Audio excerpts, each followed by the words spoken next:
Hello, my name is Matthias Kavodi. Welcome guys to my channel. Today we're going to talk about Deadpool versus Punisher, written by Fred Van Lente. It came out in 2017. I remember when this came out, I was like suffering a little bit of Deadpool burnout. I'm a big Deadpool fan, but there was like way too much weight out there during that time. Marvel was really pushing everyone's favorite Merc with a mouth, and I was really surprised because there was a lot of shameless cash grabs back then. There's a lot of not so good stuff. But this story, written by Fred, did a really good job. It's a pretty compelling story. It's a good read through, like to go through once. Nothing too deep, but one little thing I have issue with this story is that, at least for me, if Wade goes toe to toe with Frank Castle, Wade would always come out on top due to the fact he has a healing factor and physically he's much more powerful than the Punisher. Also, my personal bias, like I really like Deadpool, and I'm not that much of a Punisher fan. I like Punisher as an antagonist in stories when he pops up and he gets into other heroes' business or cross paths with other heroes, and other heroes are trying to stop him from killing everyone. So that aside, the story starts off. Punisher's going after this banker. I'm not sure because this edition's came out here in Argentina. It's in Spanish, so the guy's called the Banker. So I'm not sure if his name is the Banker or Mr. Bank. It's not the most original name ever for a character, but I really like the idea that this dude has a bank that finances supervillain activities, and I thought it was sort of like an interesting concept because when all the heads of these supervillain organizations, be it Hydra, AIM, or Wilson Fisk, or the Serpent Society, like when they learn Punisher's going after this banker, like everyone loses their shit. Like they're really worried about the whole situation. So before I go on, the artist to the story, his name is Pere Perez. So I'm not too familiar with this guy, but he does a pretty good job. So the big issue is Punisher's gunning for this banker, and the thing is, this banker's his friend, he's like his personal bodyguard and hitman is Wade Wilson. Sort of the weird thing is during this time Wade was going for the full-on superhero thing, so around with this shady dude and then doing some pretty sketchy stuff seems a little bit out of place for Wade during this time.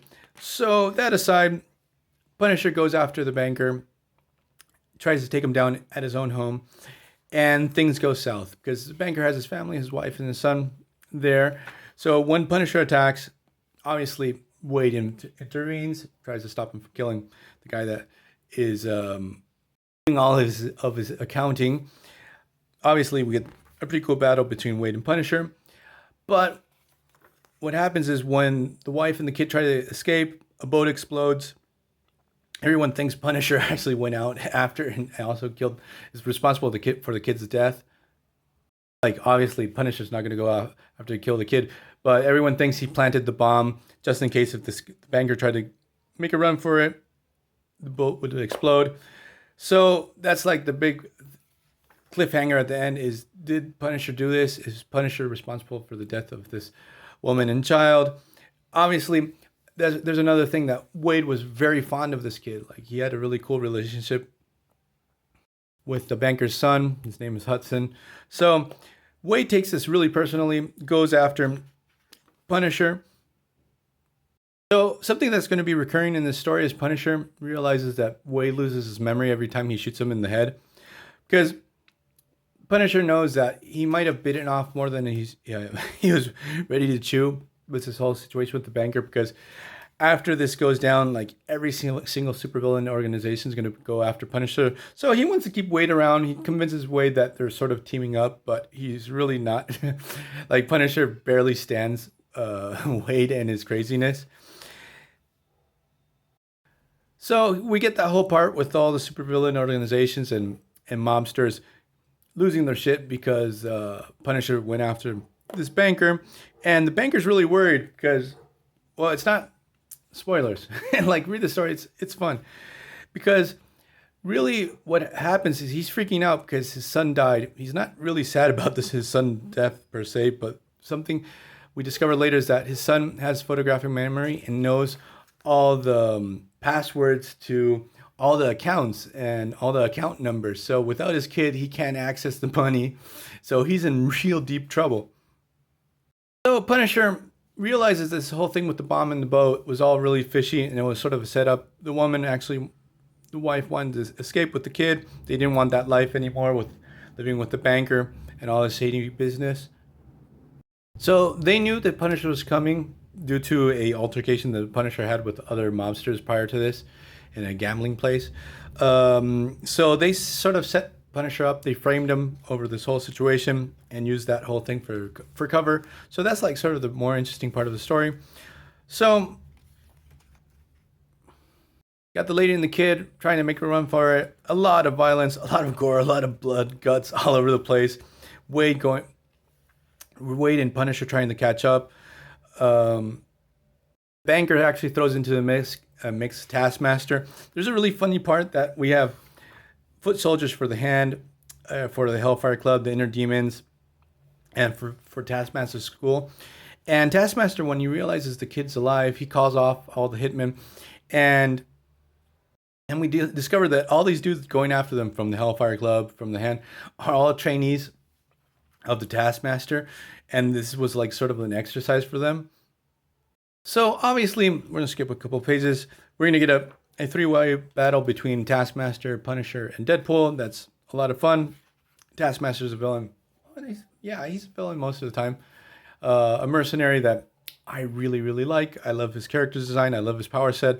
I really hate how his MCU debut. I really hated that. But that aside, what happens is Punisher, Deadpool, and Taskmaster end up on this offshore. It's really funny. Literally, the bank where the banker operates is offshore on an offshore rig, and the dude only wants his kid because he knows the passwords and the account numbers to access them. There's like no father-son love there, so you can really tell that there's a really messed up relationship that adds to the story. And sprinkled throughout this whole comic, Wade gets his memory back and get sporadic battles between Wade and Punisher. There's one moment where Wade actually shoots Punisher in the head and he survives. You get like a half-assed explanation how he actually survived. Like, I do understand that sometimes bullets go into people's heads and don't hit the brain. They just move weird ways. But with everything Punisher has been through in this whole story, like if you read it, like this guy should be dead 3 times over. So at the end of the story, after one last epic battle between Deadpool and Punisher, what happens? They realize actually the banker tries to take advantage of the situation, tries to kill both of them because he realizes Wade is too much of a liability. So Punisher and Wade team up, end up killing the banker in front of his son. Like, there's another part where Taskmaster actually kills the kid's mom right in front of the kid, beheading her with the shield. Like, it's pretty heavy. So they shoot the banker's head off right in front of the kid. Like, and the kid even says, like, hey, when I grow up, I'm going to be a supervillain. I'm going to hunt both of you guys down. And that line is pretty hilarious. So it's a pretty dark and messed up story. And you know, Fred Van Lente drops a Jewish joke. It's just a couple. It's one little globe dialogue that really caught me by surprise. It's funny, but I thought to myself, "Whoa, how did that get past Disney?" I mean, like, I imagine if that came out nowadays, like they would be canceling Marvel Comics for a joke like that. It's like a very it's not subtle at all. It's just one throwaway line there, but I thought to myself, it's like, wow, Fred just put himself out on a limb there. That might trigger some people. That aside, I take no issue with it, but I can see how it could be sort of offensive. So that aside, the story's a lot of fun. It's good to read through. I'm gonna keep it. It stays within my collection because I just love to see both of these characters battle it out and see Fred give him a good excuse too. So that aside, I'm gonna leave this here. Hope you guys liked it. Read Deadpool versus Punisher. Good read. See you guys next time. Bye.